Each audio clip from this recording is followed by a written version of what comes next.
Yes. तो students, आज हम लोग बात करेंगे इलेक्ट्रोफिलिक सब्स्टिट्यूशन के कुछ और एप्लीकेशंस हैं एंड कुछ क्वेश्चंस की तरफ। ठीक है, तो फर्स्ट क्वेश्चन,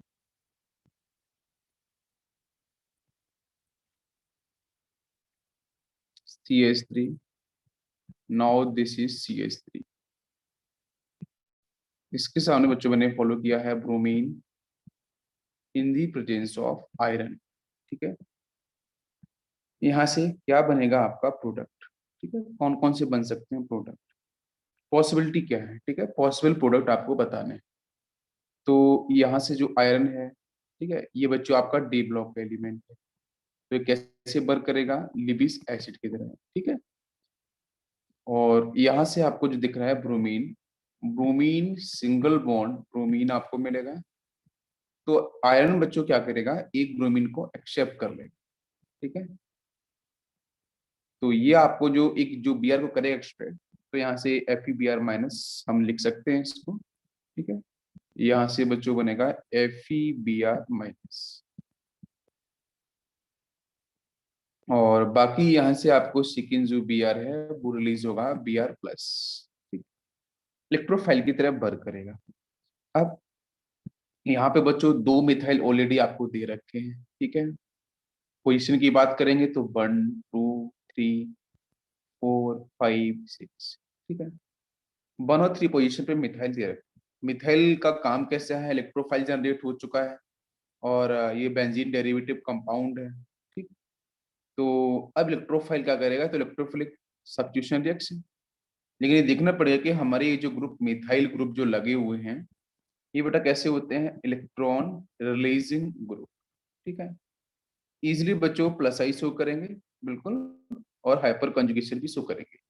तो कहीं ना कहीं उससे क्या होगा कि चाहे आपका प्लस आई शो हो, चाहे बच्चों प्लस एच शो हो, तो इसकी वजह से बेंजीन बेंजीन की जो इलेक्ट्रॉन डेंसिटी होगी वो वैल्यू बच्चों बढ़ जाएगी। इलेक्ट्रॉन डेंसिटी अगर इंक्रीज होगी तो आपको पता चलता है कि ऑर्थो एंड पैरा पोजीशन पे नेगेटिव चार्ज क्रिएट होने वाला है। ठीक है, ऑर्थो और पैरा पे नेगेटिव चार्ज डेवलप होने वाला है। ठीक, इसको थोड़ा सा मैं यहाँ पे आपको एक थोड़ा सा लॉजिक और देता हूँ। जैसे जैसे बच्चों ध्यान देना प्लीज, यहाँ पे सपोज एक CH3 लगा हुआ है, इसने सपोज इलेक्ट्रो इफेक्ट शो किया है, बिकॉज ये आपका जो कार्बन है बेंजीन वाला वो sp2 है, और ऊपर जो दे रखा है बेंजाइलिक कार्बन वो sp3 है। तो sp2 कार्बनिक इलेक्ट्रोनेगेटिविटी बच्चों अधिक होती है, बिकॉज इसका s परसेंटेज कैसा होता है, ज्यादा होता है। ठीक है, एज कंपेयर टू sp3। तो इलेक्ट्रोनेगेटिविटी अगर sp2 की ज्यादा है इस कार्बन की, तो बेटा ऊपर से इलेक्ट्रॉन क्या करेंगे, sp2 की तरफ शिफ्ट होंगे, और जब शिफ्ट हो जाएंगे तो उस केस में कहीं ना कहीं जो बेंजीन की जो नॉर्मल इलेक्ट्रॉन डेंसिटी होती है, उसके कंपैरिजन में इस बेंजीन इलेक्ट्रॉन डेंसिटी बच्चों क्या हो जाएगी, इंक्रीज हो जाएगी। और यहाँ तो दो दो आपको दे रखे हैं मिथाइल ग्रुप, इलेक्ट्रॉन डेंसिटी बहुत तेजी से इंक्रीज होने वाली है। ये बात समझ में आ गई। और जब बेटा बाहर से इलेक्ट्रॉन अंदर की तरफ शिफ्ट करेंगे तो आपको पता चलता है कि नेगेटिव चार्ज कहाँ डेवलप होने वाला है। तो ये पाई सपोज यहाँ पे आया है ना, हाइपर कंजुगेशन से भी हम डिफाइन कर सकते हैं बच्चों। तो यहाँ पे क्या आ जाएगा, नेगेटिव चार्ज। फिर नेगेटिव, ये देखो नेगेटिव सिंगल डबल तो डबल, फिर यहाँ पे डबल बन जाएगा तो नेगेटिव एक बार यहाँ मिलेगा, फिर नेगेटिव सिंगल डबल तो ये पाई यहाँ पे तो माइनस यहाँ। आपको कहाँ दिख रहा है, जहाँ CH3 लगाता है ना उसके ऑर्थो और पैरा पोजीशन पे चेक कर लो आप। ठीक है, ऑर्थो और पैरा पोजीशन पे नेगेटिव दिख रहा है, और इलेक्ट्रोफाइल को बच्चों यही पसंद है, बिकॉज इलेक्ट्रोफाइल से इलेक्ट्रॉन डेफिशिएंट, तो अटैक करेंगे ऑर्थो और पैरा पोजीशन पे। ठीक, तो हम इसका आंसर बनाएं क्या, ये मैंने आपको समझाने के लिए यहाँ पे एक्सप्लेन किया है। ठीक है, तो देखो अब इस क्वेश्चन में दो मिथाइल दे रखे हैं, बट वो मिथाइल की पोजीशन बच्चों ध्यान देनी चाहिए। ठीक है, कि वो कहाँ कहाँ पे दे रखे हैं। तो जौन सी पोजीशन बचेगी तो आपको ध्यान देना है ऑर्थो एंड पैरा। ठीक है, ऑर्थो एंड पैरा, इस पे ही इस इन पोजीशंस पे बच्चों क्या मिलेगा, नेगेटिव चार्ज डेंसिटी। तो इलेक्ट्रोफाइल आपका यहाँ अटैक करने वाला है कहाँ पे बच्चों, ऑर्थो एंड पैरा पोजीशन। तो दोनों में से अब दोनों ग्रुप देख लो तो दोनों ग्रुप तो सेम है, तो कोई कंपैरिजन करना ही नहीं है। ठीक है, तो कोई कंपैरिजन नहीं, बहुत CH3 RC, तो किसी एक CH3 को लेके आप आंसर निकाल सकते हो, कोई कंफ्यूजन इसमें नहीं। मैंने सपोज CH3 को ले लिया, आप चाहे इसको लेके बनाना, आयोपेक नेम में कोई चेंज नहीं होने वाला। ठीक। अच्छा, मैंने सपोज CS3 को ले लिया है, पहले इसके रिस्पेक्ट में बात कर लेते हैं।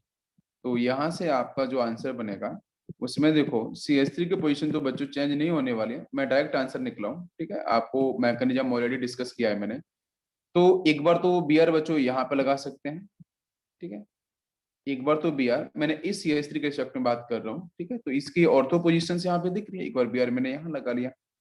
ठीक है, दूसरा मैं क्या लगाऊं इसके, क्योंकि ये एक्सिस में नहीं बोला है बच्चों, प्लीज लिसन केयरफुली, BR2 आपका एक्सिस में नहीं, लिमिटेड सप्लाई है। तो एक बार BR यहाँ लगा लिया।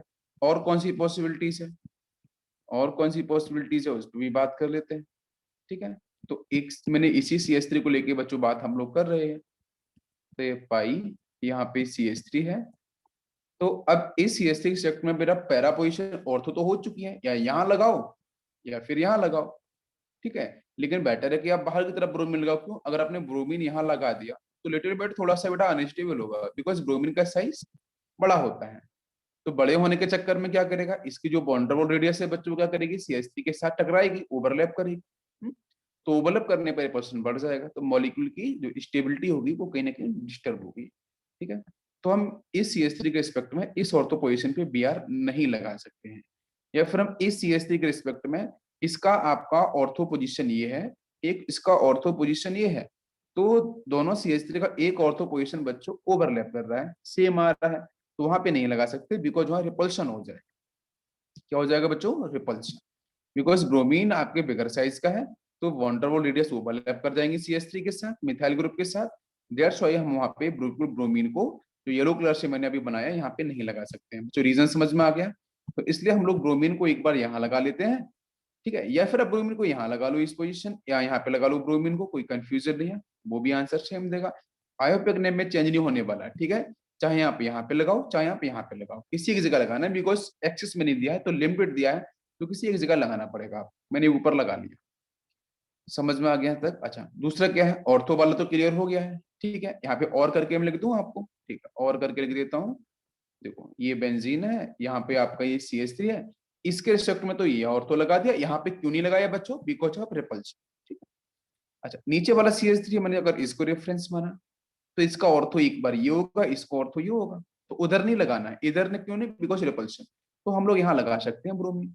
तो इन दोनों का आयोपेक नेम दोनों का सेम होगा, तो दोनों में से कोई सा भी लिखो, कोई कंफ्यूजन नहीं। ऑर्थो इज क्लियर, नाउ कौन पैरा, बिकॉज पैरा पे भी नेगेटिव चार्ज डेंसिटी बच्चों डेवलप होने वाली है। तो पैरा, अब देखो इसके रिस्पेक्ट में पैरा कौन सा होगा बच्चों, ये वाली ये पोजीशन होगी 1,4, आपको समझ में आती है। अच्छा, इसके रिस्पेक्ट में पैरा कौन सा होगा CS3 के रिस्पेक्ट में, तो चेक करो 1 2 3 एंड 4, ये पोजीशन होगी। मेरी बात बच्चों समझ में आ रही है। तो अगर मैं CS3 को फर्स्ट मानूं, इस CS3 को मैं सेकेंड मानूं, तो फर्स्ट CS3 के रिस्पेक्ट में ये आपका पैरा पोजीशन होगा। ठीक है, फर्स्ट के रिस्पेक्ट में, सेकंड के रिस्पेक्ट में आपका ये पैरा पोजीशन होगा। क्लियर? अगर मैंने सेकंड पोजीशन पे जोड़ दिया तो कोई आंसर बदलने वाला है क्या बच्चों, नहीं। ये तो ऑलरेडी दिख रहा है आपको, ये देखो दिख रहा है ना ऑर्थो के साथ, तो वो तो आंसर सेम मिलेगा। अगर मैंने फर्स्ट को रेफरेंस माना तो मुझे यहाँ जोड़ना पड़ेगा, तो ये तो नीचे ऑलरेडी बना हुआ है। मेरी बात समझ में आ रही है? तो इसका मतलब हमारे दो ही आंसर बनेंगे जो ऑलरेडी मैंने बना दिए हैं। ठीक है बच्चों, समझ में आ गया, ओनली 2 प्रोडक्ट। तो मैंने क्वेश्चन पूछा था टोटल पॉसिबल प्रोडक्ट यहाँ पे कितने बनेंगे जब आपने ब्रोमीन को लिमिटेड सप्लाई के अंदर 1 मोल्स में लिया है, तो हमारा आंसर होगा बच्चों ओनली 2। ये क्लियर हो गया सभी को? Now it is clear? Yes. चलो नेक्स्ट क्वेश्चन की तरफ चलते हैं हम लोग। यस, नेक्स्ट क्वेश्चन है बच्चों कुछ यूं, यहाँ पे बेंजीन दे रखी है मैंने, ऑक्सीजन एंड नाउ, और ऑक्सीजन के पास आपके यहाँ पे क्या है, लोन पेयर। और क्वेश्चन है electrophilic substitution takes place at, ठीक है, इलेक्ट्रोफिलिक सब्स्टिट्यूशन कहाँ कहाँ पे आपका हो सकता है, और मैं जरा ऑप्शन आपको दे दूं यहाँ पे। तो फर्स्ट ऑप्शन है 1, next is second, third option है बच्चों 1 and 2, एंड फोर्थ ऑप्शन है 1 and 3। ठीक है, ये कुछ पोजीशंस मैंने आपको दे दी यहाँ पे। तो हमारा इलेक्ट्रोफिलिक सब्स्टिट्यूशन कहाँ पे होगा, नंबरिंग करके दे दूं मैं आपको यहाँ पे क्वेश्चन में। यस, ये 1 है, 2 है, 3 है एंड 4। सॉल्व करो, बताओ कौन सा आंसर होगा हमारा। तो क्वेश्चन में पूछा गया है कि electrophilic substitution take place at, electrophilic substitution कहाँ पे होगा, ठीक है, कौन कौन सी पोजीशंस पे होगा।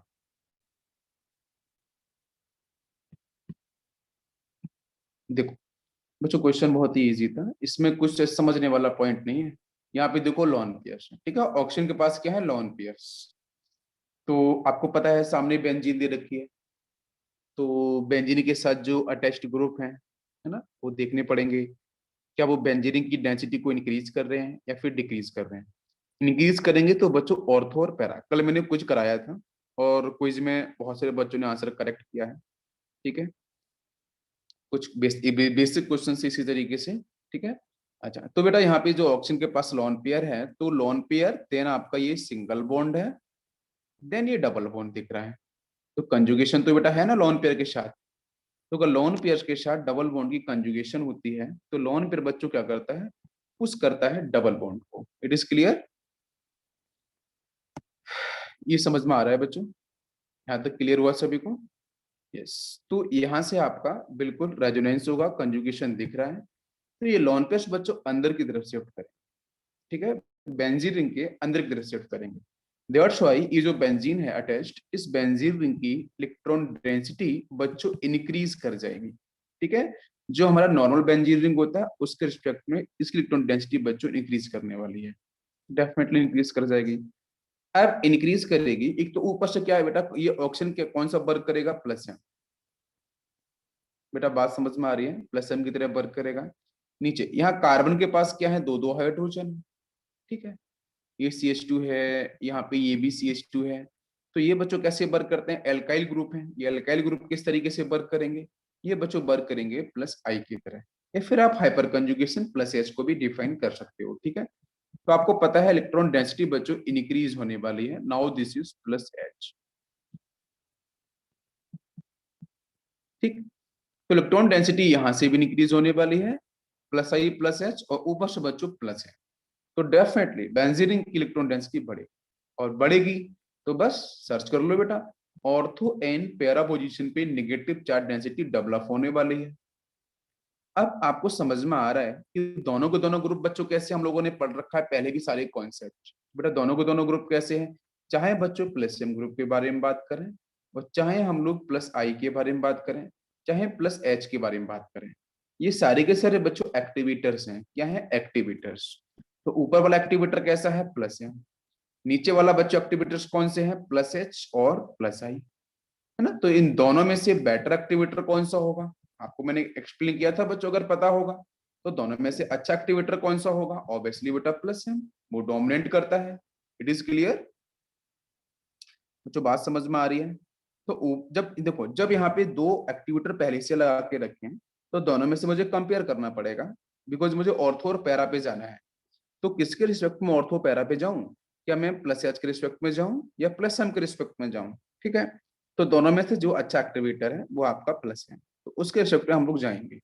तो ऊपर वाला जो एक्टिवेटर है उसकी ऑर्थो और पैरा चेक करनी पड़ेगी। ठीक, तो उसकी बच्चों ऑर्थो पैरा में क्या होगा जरा चेक करो। तो यहां से देखेंगे तो ये वाली पोजीशन, ये वाली पोजीशन, ठीक है, वो ग्रुप जहां पे लगा है ना बेटा, ये देखो जो ग्रुप वहां पे लगा के रखा है अपन ने, ये पोजीशन। ठीक है, एक तो ये ऑर्थो पोजीशन होगी, है ना, यहाँ से हम ले सकते हैं 1 2 3 and 4, this is a para position. Ortho पे पहले से नीचे ग्रुप लगा के रखा है, वो रिंग वाला सेक्शन जोड़ा है आके, तो दो ही पोजीशंस बच्चों यहाँ पे खाली है। ठीक है, तो दोनों ही पोजीशंस पे आपको सब्स्टिट्यूशन देखने को मिल सकता है। तो हमारा आंसर कौन सा होगा बच्चों, फर्स्ट ओनली वन, नहीं, क्या ओनली टू, टू पे तो बड़ा कभी नहीं होने वाला बिकॉज वो मेटा पोजीशन। ठीक है, क्लियर है, प्लस एम के रिस्पेक्ट में वो भी नहीं होगा। 1 and 2 के बारे में बात करेंगे, तो टू तो था नहीं बच्चों, वन तो था, तो टू यहाँ पे नहीं आएगा, जैसे ये भी कैंसिल हो जाएगा। 1 and 3 is the perfect answer, because जो 1 है, यहाँ पे जो 1 लिखा हुआ है, ये 1 बच्चों क्या है, ऑर्थो पोजीशन है, ठीक है, उस प्लसम ग्रुप के रिस्पेक्ट में। 3 क्या है बच्चों, जो लिखा है ना 3 1 2 3, 3 आपकी पैरा पोजीशन है। तो दैट्स व्हाई हम बोल सकते हैं कि हमारा जो आंसर होगा वो 1,3 होगा। सभी बच्चों को बात समझ में आई? मैं पूरा एक्सप्लेन कर रहा हूँ बच्चों, यहाँ तक सभी क्लियर हो गया है? कुछ इजी क्वेश्चंस हैं और अच्छे क्वेश्चंस हैं, एक बार आपको दिमाग में बैठेगा। Yes, next question. Next question है बच्चों यहाँ पे आपका CH3 टोलिन। इसके सामने बच्चों मैंने फॉलो किया है chlorine in the presence of AlCl3, और यहाँ मैंने बच्चों फॉलो किया है chlorine and following the sunlight. ठीक है, क्या आंसर आपका बनेगा? प्लीज बच्चों थोड़ी सी कोशिश करो, आंसर जरूर बनेगा।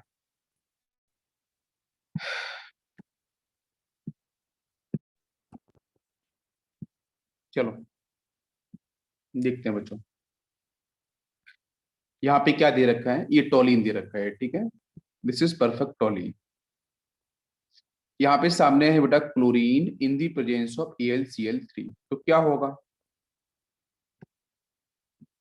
क्लोरीन सिंगल बॉन्ड क्लोरीन, और इसके सामने बच्चों है AlCl3। AlCl3 क्या है बच्चों, लिविस एसिड है, करेक्ट।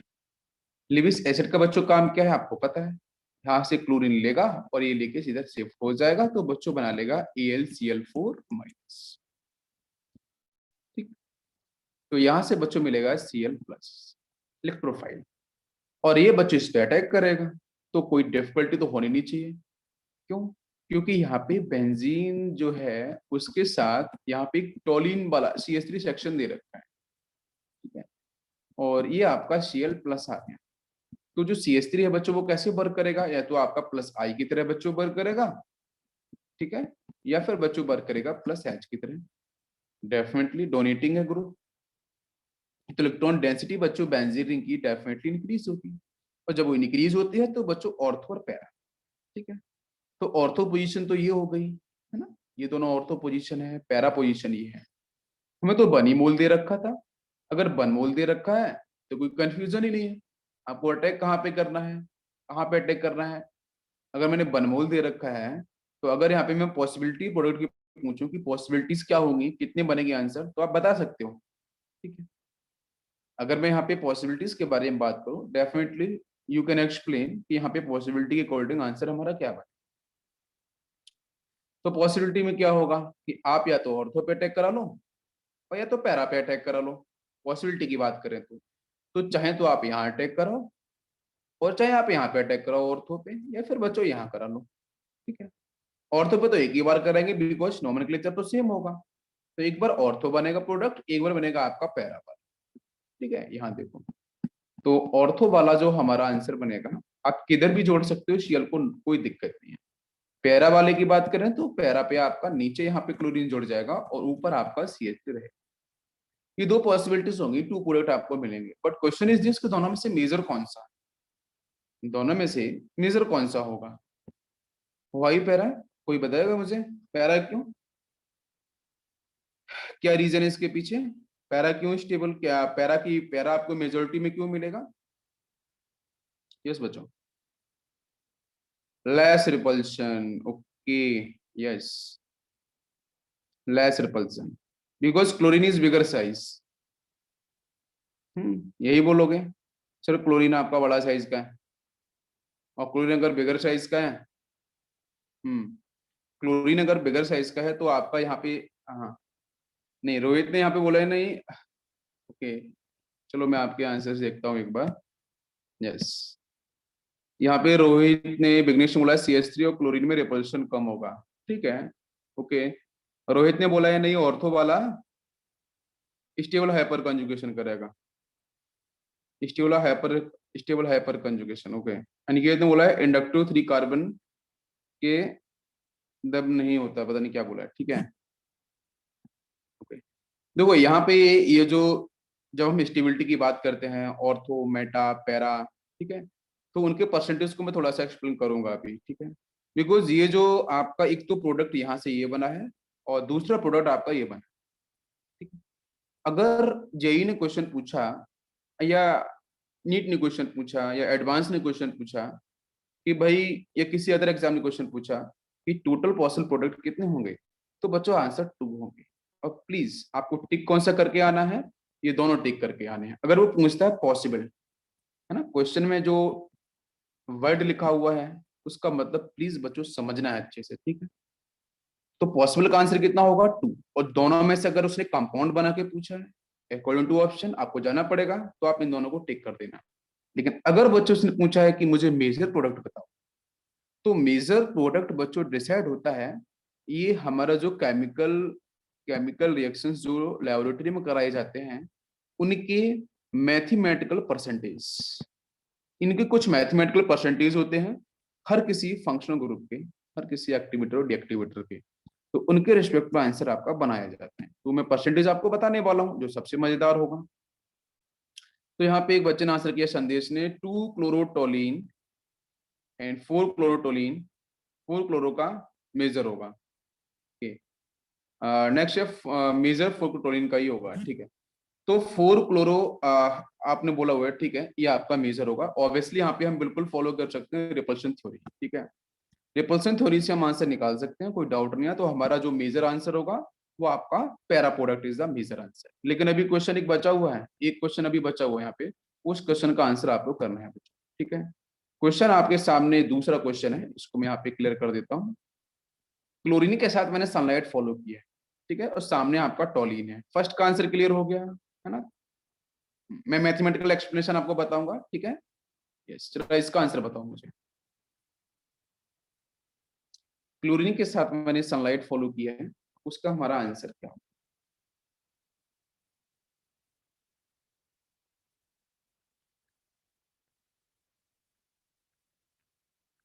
गैमेक्सीन बनेगा। Yes, it is poisonous, definitely. Insecticides, yes, it is poisonous, Gammexane. इसका आयोपिक नेम क्या होगा वो बताओ जरा। इस कंपाउंड का आयोपिक नेम क्या होगा?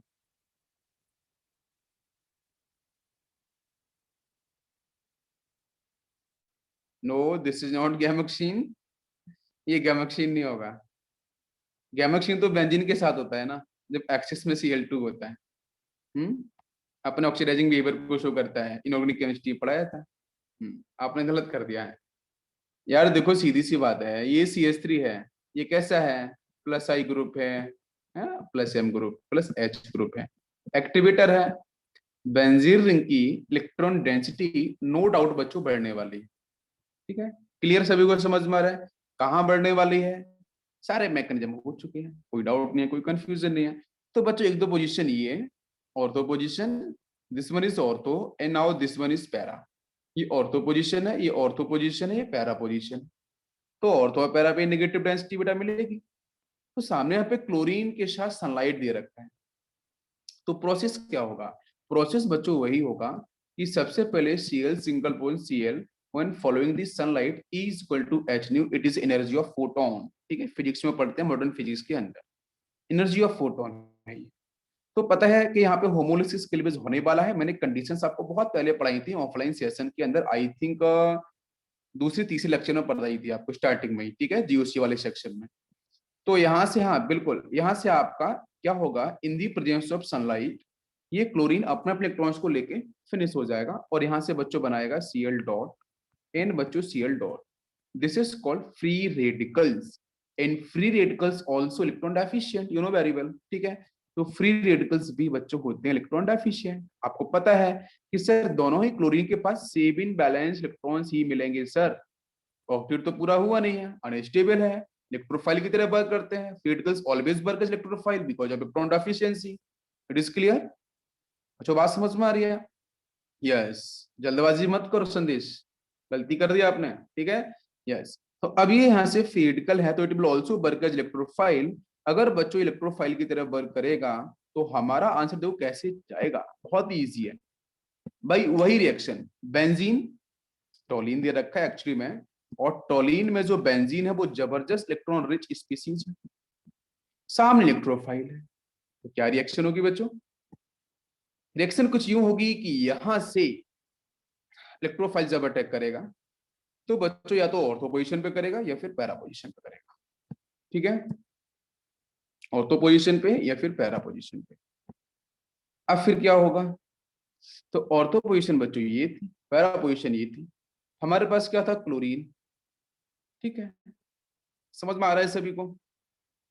क्या क्लोरीन जो रेडिकल्स था, वो रेडिकल जो पाइक्ट्रॉन्स डेंसिटी नीचे दिख रही थी, उसके ऑर्थो और पैरा पे अटैक कर सकता है कि नहीं, ये मेरा क्वेश्चन है। प्लीज ध्यान से सोच के बताओ, सोच समझ के बताना है। ठीक है, यस। क्या आपकी ऑर्थो और पैरा पोजीशन पे, क्योंकि Cl plus is totally different, ठीक है, and Cl dot is totally different. इसके पास बच्चों होते हैं 6 इलेक्ट्रॉन्स, इसके पास होते हैं 7 इलेक्ट्रॉन्स। दोनों के दोनों डिफरेंट है, लेकिन दोनों के दोनों इलेक्ट्रोफाइल जरूर हैं। बिल्कुल, रोहित ने बिल्कुल सही लाइन बोली, बिल्कुल सही पकड़ा है। मतलब ये जो होगा ना, ये Cl प्लस, प्लीज बच्चों लिसन केयरफुली, बच्चे गलती करते हैं, एग्जामर यहाँ पे घुमा सकता है। ठीक है, मेरी बात ध्यान से सुन लेना तो कोई गलती नहीं होगी। Cl प्लस और Cl dot both will work as electrophile, but बच्चों Cl प्लस की कहानी कुछ यूं होगी कि ये बेटा perfect ortho and para position पे बिल्कुल इजिली अटैक करेगा, कोई डाउट नहीं होगा, सब कुछ आंसर ठीक ठाक बनेगा। तो इलेक्ट्रॉन चाहिए ऐसे, बिल्कुल पाई को एक्सेप्ट करेगा, आराम से स्टेबल होगा, 6 + 2 8 इलेक्ट्रॉन्स और आंसर बनाएगा। बट इसकी कहानी क्या हो जाएगी, इसमें आंसर पलट जाएगा। इसमें क्या हो जाएगा, भाई ये 7 इलेक्ट्रॉन्स हैं, तो ये बेटा बिल्कुल भी ऑर्थो एंड पैरा पोजीशन पे अटैक नहीं करता है। पहली बात तो ये, क्योंकि ये आयनिक मैकेनिज्म को फॉलो ही नहीं करने वाले हैं। इट इज क्लियर, ये आयनिक को फॉलो ही नहीं करेंगे बच्चों, ये आयनिक को फॉलो ही नहीं करने वाले हैं, बिकॉज आपको बहुत अच्छे से पता है, फ्री रेडिकल याद होगा बच्चों, फ्री रेडिकल के अंदर सीन क्या होता है बताओ? क्या आयोनिक मैकेनिज्म फॉलो होता है बच्चों? बिल्कुल भी नहीं। तो फिर कौन सा मैकेनिज्म फॉलो होगा? रेडिकल वाला। और सनलाइट की प्रेजेंस में रिएक्शंस कहाँ पे होती है, कहाँ पे होती है? मैंने टाइप्स ऑफ रिएक्शंस में बताया था, याद करो बच्चों। मैंने होता फ्री रेडिकल सब्स्टिट्यूशन वाला पार्ट डिस्कस किया था। तो अंदर वाले जितने भी CH2 वाले कार्बन हैं, CH2 का sp2 हाइब्रिडाइज्ड कार्बन है, उन पे कहीं भी अटैक नहीं होने वाला है। sp2 हाइड्राइड पे कोई अटैक नहीं होने वाला है, कहीं कोई आंसर नहीं बनाने वाला है, बिकॉज वहां से आयनिक मैकेनिज्म होगा बच्चों। ठीक है, तो Cl प्लस आयनिक को सपोर्ट करता है, तो Cl प्लस करेगा ऑर्थो पैरा पे अटैक, लेकिन ये नहीं करेगा ऑर्थो पैरा पे अटैक। क्यों? क्योंकि ये तो बच्चों फ्री रेडिकल है, तो आयनिक मैकेनिज्म को सपोर्ट ही नहीं करने वाला है। तो सर ना तो अटैक यहाँ पे, ना अटैक यहाँ पे, ना अटैक यहाँ पे, तो फिर कहाँ पे बचा है? सिर्फ CH3। अब CH3 को मैं थोड़ा सा एक्सप्लेन कर देता हूँ अच्छे से, कि CH3 के पास बच्चों प्रेजेंट है 3 3 हाइड्रोजन। क्या प्रेजेंट है बच्चों? 3 हाइड्रोजन प्रेजेंट है। अभी ये तीनों के तीनों जो हाइड्रोजन है, COH, you know very well कि हाइड्रोजन और फास्फोरस की इलेक्ट्रोनेगेटिविटी बहुत क्लोज होती है, लगभग इक्वल होती है, 2.1 के अराउंड होती है। ठीक है, तो कार्बन और हाइड्रोजन, अब क्या होगा, ये हाइपर कंजुगेशन तो होगा ही, नीचे इंडक्टिव इफेक्ट तो होगा ही। तो बच्चों कार्बन और हाइड्रोजन की इलेक्ट्रोनेगेटिविटी है लगभग यहाँ पे इक्वल, अप्रोक्सीमेट इक्वल होने लगती है। जिसकी वजह से क्या होता है, जिसकी वजह से कुछ यूं होता है बच्चों कि यहाँ पे इन दोनों की जब इलेक्ट्रॉन अप्रोक्सीमेट इक्वल होगी, तो याद करो सामने से आया फ्री रेडिकल, तो ये कन्वर्ट करेगा न्यूट्रल स्पीसीज को फ्री रेडिकल के अंदर। तो क्या करेगा, यहाँ से ये H डॉट इधर, ये आपका यहाँ पे। मेरी बात समझ में आ रही है? क्लियर हो रहा है बच्चों?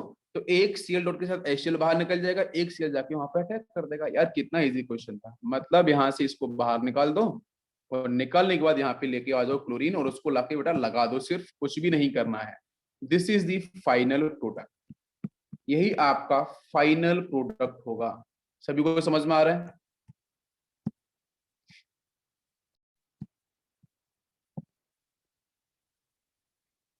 Next question.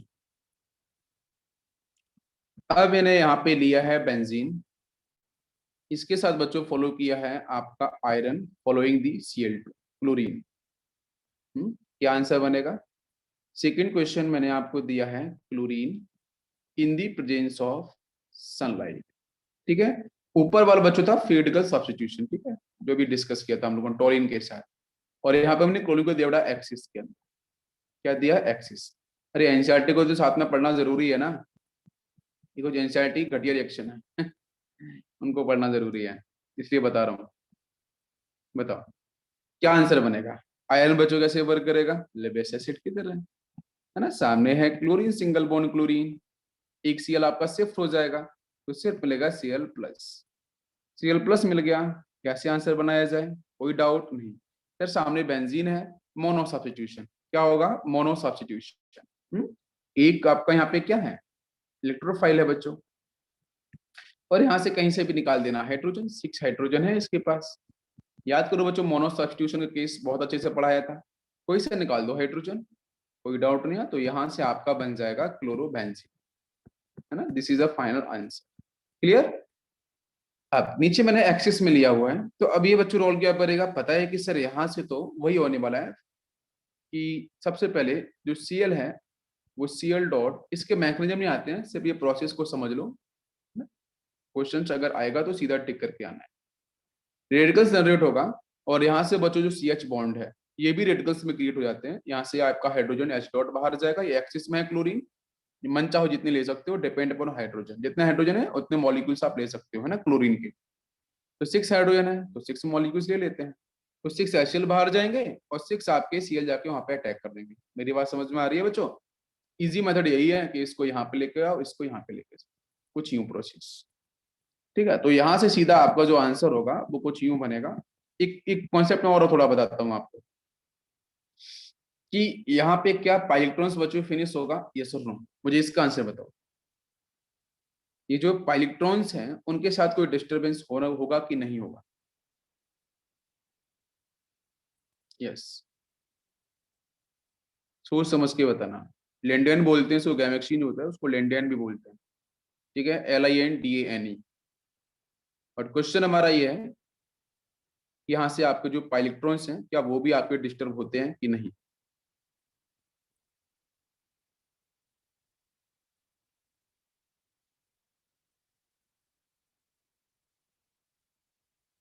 ओके, नहीं होंगे, ठीक है, क्योंकि इसका नहीं नहीं नहीं, पाइलेक्ट्रॉन डिस्टर्ब नहीं होंगे बेटा, पाइलेक्ट्रॉन्स यहाँ फिनिश हो जाते हैं, ठीक है, पाइलेक्ट्रॉन्स यहाँ पे फिनिश होते हैं, पाई फिनिश। गैमेक्सीन के स्ट्रक्चर देखोगे ना, तो गैमेक्सीन ये होता है, Cl कुछ इस तरीके से, दिस इज गैमेक्सीन,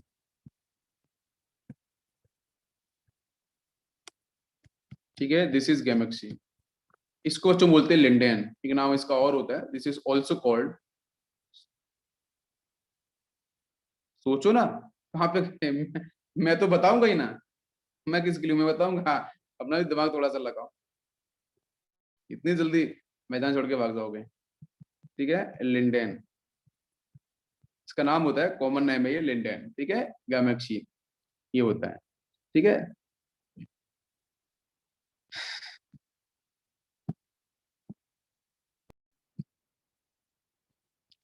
देखो यार, यहाँ पे होमोलिसिस क्लीवेज होगा, ठीक है, ये जो बेंजीन दे रखा है यहाँ पे सिर्फ होमोलिसिस क्लीवेज होगा, ठीक है।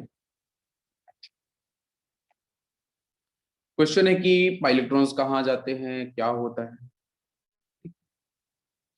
तो हम यहाँ पे जब सनलाइट फॉलो करते हैं 500 डिग्री सेल्सियस टेम्परेचर होता है, ठीक है, तो उस केस में आपके जो पाई है, ये जो पाई इलेक्ट्रॉन्स आपको दिखेंगे यहाँ पे इस तरीके से अल्टरनेट पोजीशन पे। अब इसके मैकेनिज्म में सेक्शन कुछ ये होता है कि अगर यहाँ पे टेम्परेचर नहीं है, सिर्फ 1 मोल दिया है, तो आपको आंसर में कोई कंफ्यूजन है नहीं होगा, क्यों नहीं होगा, बिकॉज रिएक्शन में कुछ नहीं बनने वाला, कोई प्रोडक्ट नहीं बनेगा, बिकॉज यहाँ से आपको Cl प्लस मिलेगा, इलेक्ट्रोफाइल मिलेगा नहीं, Cl डॉट से आंसर बनने वाला है, क्योंकि Cl डॉट की बात करते हैं तो फिजिकल मैकेनिज्म में कम एनर्जी का यूज होता है और कम एनर्जी पे ही प्रोसीड होते हैं, लेकिन जो आयोनिक है वो एनर्जी बहुत ठीक ठाक यूज करते हैं और रिलीज भी करते हैं, तो लोअर टेम्परेचर पे ही प्रोसीड लगभग हो जाता है। अब यहाँ से क्वेश्चन तो ये है कि भाई ये जो इलेक्ट्रॉन्स कहाँ है, बिकॉज पाई तो फिनिश हो गए हैं, बाकी बचेगा क्या, यहाँ पे आप जोड़ लो हाइड्रोजन को, ठीक है। तो सीन कुछ यूं होता है यहाँ पे कि जो पाइलेक्ट्रॉन्स दिख रहे हैं ना, ये पाइलेक्ट्रॉन्स ही बच्चों कन्वर्ट होने लगते हैं एट हाई टाइम, यहाँ पे आपका जो टेम्परेचर होगा 5 डिग्री सेल्सियस समथिंग, उस पे ये आपके रेडिकल्स में डिफाइन लगते हैं, इस तरीके से यहाँ पे आपने इलेक्ट्रॉन्स को बाहर की तरफ शिफ्ट करेंगे कार्बन पे, और वहां पे आके आपका जो Cl होगा जिसकी एक्टिविटी हाई है, अच्छा खासा ऑक्सीडाइजिंग एजेंट, वो आके यहाँ पे अटैक करेगा और बनाएगा आपका यहाँ से गैमेक्सी। पाई आपका सीधा फिनिश हो जाएगा। समझ लो, पाई भी आयोनाइज होने वाला है अगर क्लोरीन एक्सिस में होगा तो, ठीक है। तो पाई भी कन्वर्ट हो जाएगा फ्री रेडिकल्स के अंदर और गैमेक्सीन यहाँ पे आपका फॉर्म हो जाएगा, ठीक है। इसको ध्यान रखना है। चलो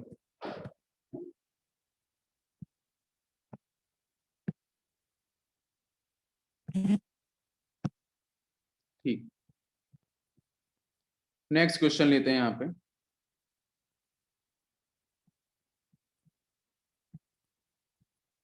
यहाँ पे पाई है, यहाँ पे आपका CH डबल बॉन्ड CH2, इसके साथ मैंने प्रोसीड किया है bromine and following the CCl4। Second question मैंने लिया है बच्चों ब्रोमीन फॉलोइंग दी आयरन, ठीक है। सॉल्व करो, है ना, क्या आंसर बनेगा, ए प्रोडक्ट क्या होगा और बी प्रोडक्ट क्या होगा।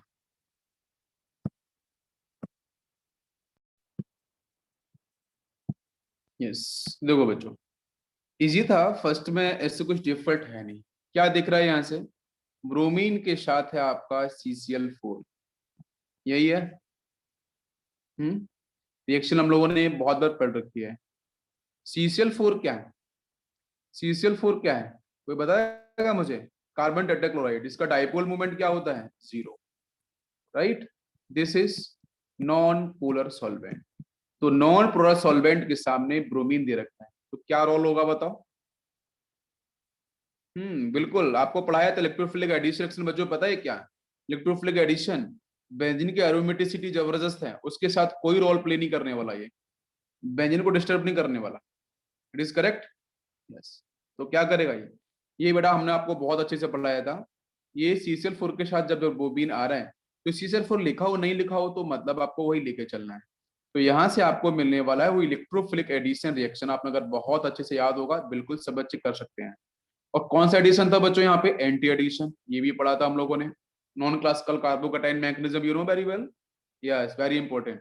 एंटी एडिशन होने वाला है, ठीक है, याद करो पिछली कहानी, बस सब कुछ दिमाग में आना चाहिए एक साथ। तो क्या होगा बच्चों, पाई का मूवमेंट, बस ऑफ जोड़ना है सिर्फ। तो यहां से हम आंसर बना लें सीधा, ये देखो बच्चों, यहाँ से आपका बेंजीन तो डिस्टर्ब नहीं होने वाला, ऊपर आपका यहाँ पे जो CH होगा, एक ब्रोमीन को आप यहाँ जोड़ लो, यहाँ पे सिंगल बॉन्ड, और ये आपका CH2 एक ब्रोमीन यहाँ पे, ये बनेगा प्रोडक्ट, एंटी एडिशन, स्टीरियोकेमिस्ट्री वाली कहानी बताई। दिस इज करेक्ट आंसर, समझ में आ गया सभी को। Anti addition is very important, ठीक है, रिपल्सन को मिनिमाइज करने के लिए। नेक्स्ट बच्चों ब्रोमीन के साथ आयरन दे रखा है, तो फिर क्या होगा, पता है बच्चों, ब्रोमीन आयरन विल वर्क ये ब्रोमीन को एक्सेप्ट करेगा तो यहाँ से एक Br+ मिल जाएगा। हो गया बच्चों इलेक्ट्रोफाइल जनरेट, अटैक करा लो सीधा। सामने बेंजीन है, नीचे इलेक्ट्रोफाइल दे रखा है, फटाफट आंसर निकालो बच्चों, क्या होने वाला है और कहाँ पे आंसर बनाएगा। Yes please.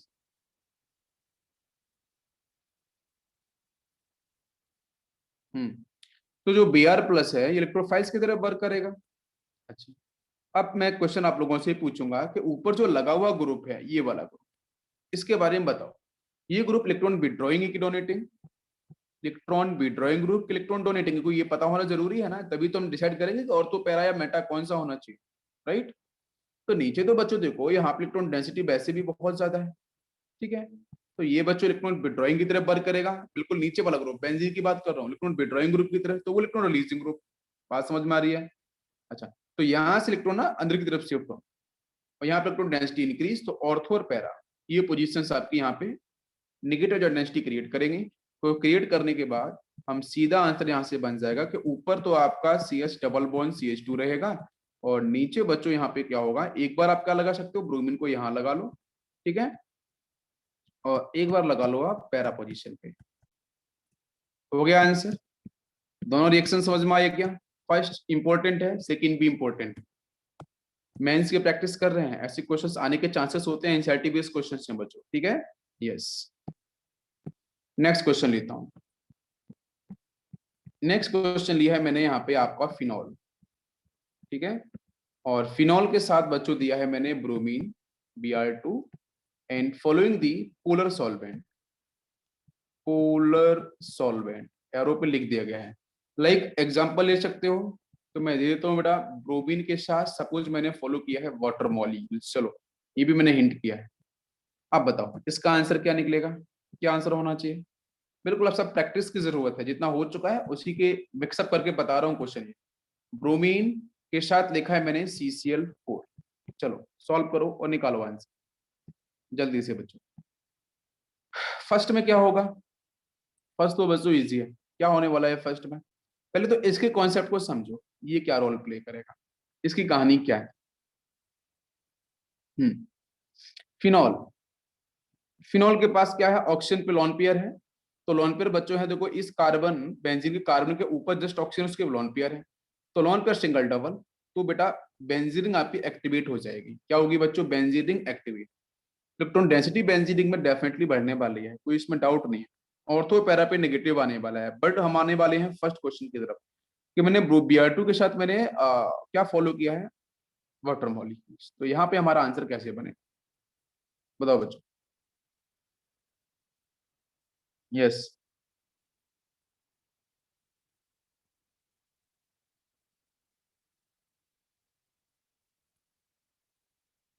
2,4,6 ट्राइब्रोमोफिनॉल। ओके, थोड़ा इसका मैकेनिज्म वाला सेक्शन भी बताओ मुझे। देखो, ये ब्रोमीन के साथ जब बच्चों वाटर मॉलिक्यूल से रखा है ना? तो यहाँ से पहली स्टेप में क्या होगा? फर्स्ट स्टेप में कुछ ही होगा कि ऑक्सीजन अपने लॉन पेयर्स को अंदर देगा। ये जो आपका फिनॉल है, इस फिनॉल में ऑक्सीजन अपने लॉन पेयर्स को अंदर देने वाला है, बिकॉज रेजोनेंस होगा और इलेक्ट्रॉन डेंसिटी बच्चों अंदर इस तरीके से होगी। ठीक है, lone pair single double, double यहाँ पे आएगा, यहाँ पॉजिटिव चार्ज यहाँ पे शिफ्ट कर देगा, इसके पास आएगा पॉजिटिव चार्ज। ऑक्सीजन के पास जैसे ही बच्चों पॉजिटिव चार्ज आया तो वो तो अनस्टेबिलिटी शो करेगा। तो उस केस में क्या होगा? उस केस में आपका यहाँ तो ये डबल बॉन्ड करेक्टर आ जाएगा, ये बात समझ में आ रही है? और ऑक्सीजन ये कुछ यूं मिलेगा ना, आप देख लो ध्यान से एक बार, ये इस तरीके से मिलेगा, मिलेगा, करेक्ट है। और नेगेटिव डेंसिटी यहाँ पे ऑलरेडी आ चुकी है, ये डबल बॉन्ड, ये डबल बॉन्ड। यहाँ तक किसी को कंफ्यूजन नहीं होना चाहिए, ये पूरा करेक्ट है। यहाँ पे एक हाइड्रोजन जोड़ ले।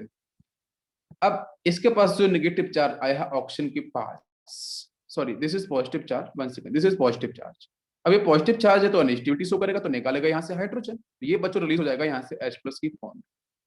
मेरी बात समझ में आ रही है? यहाँ तक सभी क्लियर है? ये सभी बच्चों को बात समझ में आ रही है कि नहीं आ रही है? अभी क्वेश्चन ये है कि अगर यहाँ से रिलीज हो भी जाएगा तो उसको कोई अफेक्ट पड़ने वाला है क्या? ऊपर जो OH ग्रुप है ऑक्सीजन पे, क्या ऑक्सीजन को इफेक्ट पड़ने वाला है? भाई ऑक्सीजन ने इलेक्ट्रॉन्स दिए थे लेकिन ऑक्टेट तो डिस्टर्ब नहीं हुआ ना, ऑक्सीजन का ऑक्टेट तो डिस्टर्ब नहीं हुआ ना। और दूसरा, इस हाइड्रोजन को बाहर खींचने के लिए कोई बेस होना चाहिए। ठीक है, अगर कोई बेस होगा तो ही तो बेटा H+ को खींच सकता है वो। तो बेस तो ऐसा कोई यहाँ पे स्ट्रॉन्ग है नहीं, आपको पता चल ही रहा है। ब्रोमीन आपका नॉन मेटल है, सामने वाटर मॉलिक्यूल्स हैं, तो एसिडिक प्रॉपर्टी होल्ड करेगा। ठीक है, इट इज क्लियर। तो यहाँ पे कोई बेस तो है नहीं, तो H+ आयन को बाहर निकालने से भी कोई फायदा नहीं है, तो हम यहाँ से बिल्कुल भी H+ आयन को बाहर नहीं निकालेंगे। पहली बात तो ये समझ, इसको छोड़ दिया मैंने, कोई डाउट नहीं। अब क्या होगा यहाँ से, बताओ बच्चों। जब हम HOBr की बात करते हैं, यहाँ से हम Br2 + HBr की बात करते हैं, पूरे रिएक्शंस को अगर फॉलो करते हैं तो यहाँ से क्या होता है? ये बच्चों बन जाता है HOBr। ठीक, बताया था मैंने आपको। अब ये नेगेटिव चार्ज यहाँ पे जो क्रिएट हो चुका है, उसके पास बच्चों अटैक कौन करे? इलेक्ट्रोफाइल अटैक करेगा। अब क्वेश्चन हमारा कि इलेक्ट्रोफाइल यहाँ से कौन सा होगा, बताओ बच्चों। इलेक्ट्रोफाइल कौन सा होगा? ब्रोमीन ना? अरे बात समझ में आ रही है क्या? बिल्कुल सही, करेक्ट। तो यहाँ से ब्रोमीन निकलेगा, वो जाके बच्चों यहाँ अटैक करेगा। बात समझ में आ रही है? और अगर ये ब्रोमीन बच्चों एक्सिस में हुआ ना, Br2 + वाटर, तो कहाँ कहाँ अटैक करेगा? एक तो यहाँ नेगेटिव आया, एक नेगेटिव यहाँ आएगा, एक नेगेटिव यहाँ आएगा। मेरी बात समझ में आ रही है? तो ये जो ब्रोमीन होगा वो तीनों जगह जाके अटैक कर लेगा। ये सभी को बात समझ में आ रही है? अगर ये एक्सिस में होगा तो तीनों जगह अटैक कर लेगा, और फाइनली हमारा बनाएगा एक प्रोडक्ट जो फिनॉल का टेस्ट डेवलप करता है, ध्यान देना। ठीक है, तो यहां से क्या होगा, ये अब वापस से क्या होगा, वापस से जब ये पूरा पाई मूवमेंट करेगा तो ये पाई क्या करेगा, ये ऊपर की तरफ फिर शिफ्ट हो जाएगा भाई, इस अपने वाले ऑप्शन की तरफ। भाई ऑक्सीजन के इलेक्ट्रॉन था ना वो वापस से ऊपर आ जाएगा, तो ऑक्सीजन का चार्ज फिर से फिनिश बन जाएगा ऊपर आपका सीधा क्या OH, बिकॉज ये नेगेटिव जाएगा ना यहाँ पे, बन गया। और ब्रोमीन आपको मिल जाएगा 3 पोजीशन पे, ऑर्थो एंड पैरा पोजीशन पे, ठीक है। अच्छा, तो अब ये जो बना है प्रोडक्ट, इसका नाम है 2,4,6, दिस इज 2,4,6 ट्राइब्रोमोफिनॉल, ट्राइब्रोमोफिनॉल। तो ट्राइब्रोमोफिनॉल का बच्चों फॉर्मेशन होगा, और ये कैसा होता है, व्हाइट कलरलेस पीपीटी आपका फॉर्म करेगा। मतलब ब्रोमीन वाटर का जो टेस्ट है ना, आप ऐसे भी समझ सकते हो, ब्रोमीन वाटर जो हम लोगों ने पढ़ा था उसके टेस्ट को भी रिप्रेजेंट करते हैं, फिनॉल का एक स्पेसिफिक टेस्ट है बच्चों ये, ठीक है, क्वेश्चन आता है। तो ब्रोमीन वाटर का अगर हम यूज करते हैं, तो जो ये कंपाउंड मिला है आपको 2,4,6 ट्राइब्रोमोफिनॉल, ये व्हाइट कलर का पीपीटी आपका होता है, ठीक है। व्हाइट कलर का मिल देता हूँ, व्हाइट कलर का आपको एक प्रेसिपिटेट मिलेगा। तो वी कैन क्लियर हियर कि बच्चों जो आपका ब्रोमीन का जो ब्रोमीन वाटर का जो कलर है वो आपका डिसअपियर हो जाएगा, और व्हाइट पीपीटी आपको देखने को मिलेगी। तो this is test of phenol. ये क्लियर हो गया सभी को? यस। अब बात करते हैं कि हाँ ब्रोमीन के साथ CCl4 लिया है, तो यहाँ से फिर आंसर क्या बनेगा। मैं स्लो चल रहा हूँ लेकिन समझ में आना चाहिए यहाँ पे ये चीजें, एनसीईआरटी वेस्ट है पूरी की पूरी। ब्रोमीन के साथ मैंने CCl4 फॉलो किया है, तो क्या आंसर बनेगा भाई। CCl4 कैसा है, नॉन पोलर सॉल्वेंट है, ठीक है, समझ में आ रहा है, तो क्या आंसर बनाएगा बताओ बच्चों। जब ये पोलर सॉल्वेंट हम फॉलो करते हैं, तो पोलर सॉल्वेंट बच्चों सपोर्ट करता है कि जो ब्रोमीन है ना, वो एक अच्छा इलेक्ट्रोफाइल की तरह आपका जनरेट हो, और ऑर्थो और पैरा पोजीशन को फटाफट से एक्वायर कर ले एक ही बेंजीन के साथ पूरी तरीके से। लेकिन यहाँ पे आपका जो CCl4 है, ये कोई रोल प्ले नहीं करने वाला है ब्रोमीन के साथ। अगर करेगा भी तो इसको क्या करेगा, रेडिकल्स में जनरेट करेगा, फिर रेडिकल्स के अंदर जनरेट कर सकता है, बस यही कर सकता है और कुछ भी नहीं करेगा, ठीक है। अब यहां से जो आंसर बनता है, यहां से 2 प्रोडक्ट बनते हैं। एक आपका बनता है प्रोडक्ट ऑर्थो सब्स्टिट्यूटेड, और दूसरा बनता है प्रोडक्ट आपका पैरा सब्स्टिट्यूटेड, ठीक है। तो 2 डिफरेंट प्रोडक्ट आपको देखने को मिलते हैं, तो ऑर्थो सब्स्टिट्यूटेड और दूसरा मिलता है पैरा सब्स्टिट्यूटेड।